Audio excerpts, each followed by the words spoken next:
News click मामले में बड़ी खबर सामने आ रही है। न्यूज क्लिक से जुड़े ठिकानों पर दिल्ली पुलिस छापेमारी कर रही है। यूएपीए के तहत मामला दर्ज हो चुका है और इसी मामले में छापेमारी इस वक्त चल रही है। सुबह से ही इस छापेमारी की शुरुआत हो गई थी। रेड के समय लैपटॉप, कंप्यूटर, हार्ड डिस्क और मोबाइल भी जब्त किए गए हैं। न्यूज क्लिक पर भारत विरोधी अभियान चलाने का आरोप है और कहा तो ये भी जा रहा है कि फंड कहीं और से आ रहा था। सोर्सेज ये बता रहे हैं कि चीन का प्रोपेगेंडा फैलाने का आरोप है। द न्यूयॉर्क टाइम्स की रिपोर्ट में भी चीन से फंडिंग की रिपोर्ट छपी थी और उसी के बाद ये बड़ा एक्शन। न्यूज 18 के अमिताभ सिन्हा की खबर के मुताबिक इस मामले की गहन जांच के लिए जांच एजेंसियां एक्शन में है।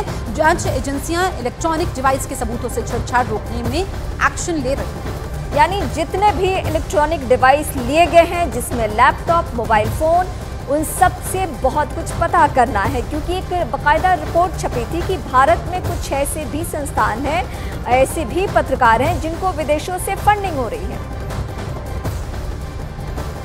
न्यूज क्लिक के पत्रकारों पर हुई छापेमारी पर केंद्रीय मंत्री अनुराग ठाकुर ने भी बयान दिया है। उन्होंने अगर किसी ने कुछ गलत किया है तो जांच एजेंसियां उनके खिलाफ जांच के लिए स्वतंत्र हैं, ये बयान दिया है।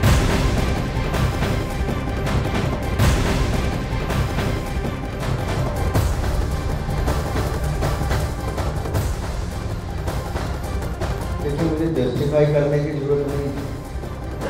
अगर किसी ने गलत किया है तो उसके ऊपर जांच एजेंसियां काम करती हैं और ये कहीं नहीं लिखा कि आपके पास अगर गलत तरीके से पैसा आया होगा, आपत्तिजनक कोई कार्य होगा तो उसके ऊपर कोई जांच एजेंसी कार्रवाई नहीं कर सकती। जांच एजेंसियां स्वतंत्र हैं, वो अपनी कार्रवाई नियमों को देखकर करती हैं।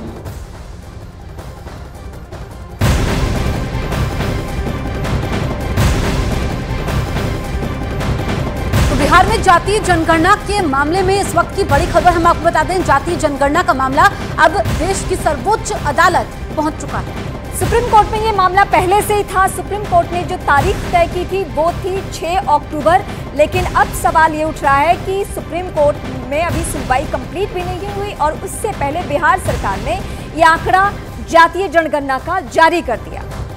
मेरे सहयोगी विक्रांत इस वक्त फोन लाइन पर मौजूद है। विक्रांत, और क्या जानकारी मिल रही है सुनवाई को लेकर? देखिए, ये मामला पहले से सुप्रीम कोर्ट में पेंडिंग है और सुप्रीम कोर्ट में 6 अक्टूबर को इस मामले की सुनवाई होनी थी। आज सुप्रीम कोर्ट में वरिष्ठ अधिवक्ता राजू रामचंद्रन ने इस केस की मेंशनिंग की और ये कहा कि इस मामले की सुनवाई अभी सुप्रीम कोर्ट में लंबित है। सुप्रीम कोर्ट में सुनवाई होनी है, लेकिन बिहार सरकार ने इस बीच जातीय जनगणना जो करवाई थी उसके आंकड़े जारी कर दिए हैं। तो सुप्रीम कोर्ट ने हालांकि इस मामले में कहा कि वो अभी इसमें दखल नहीं देंगे, वो इस मामले को 6 अक्टूबर को ही सुनेंगे, जो तारीख पहले से सुनवाई के लिए लगी हुई है। तो अब ये माना जा सकता है कि 6 अक्टूबर को जब इस मामले की नियमित सुनवाई होगी तो जातीय जनगणना के जो आंकड़े जारी किए गए हैं उसके बारे में वहाँ पर जरूर उठाया जाएगा और उस पर भी सुप्रीम कोर्ट का ध्यान आकर्षित करवाया जाएगा। विक्रांत, बिहार सरकार ने पटना हाई कोर्ट और सुप्रीम कोर्ट दोनों ही जगहों पे ये कहा था, जो आधार दिया था जातीय जनगणना का, उसके पीछे लॉजिक ये दिया गया था कि हम आर्थिक और सामाजिक स्थिति समझेंगे।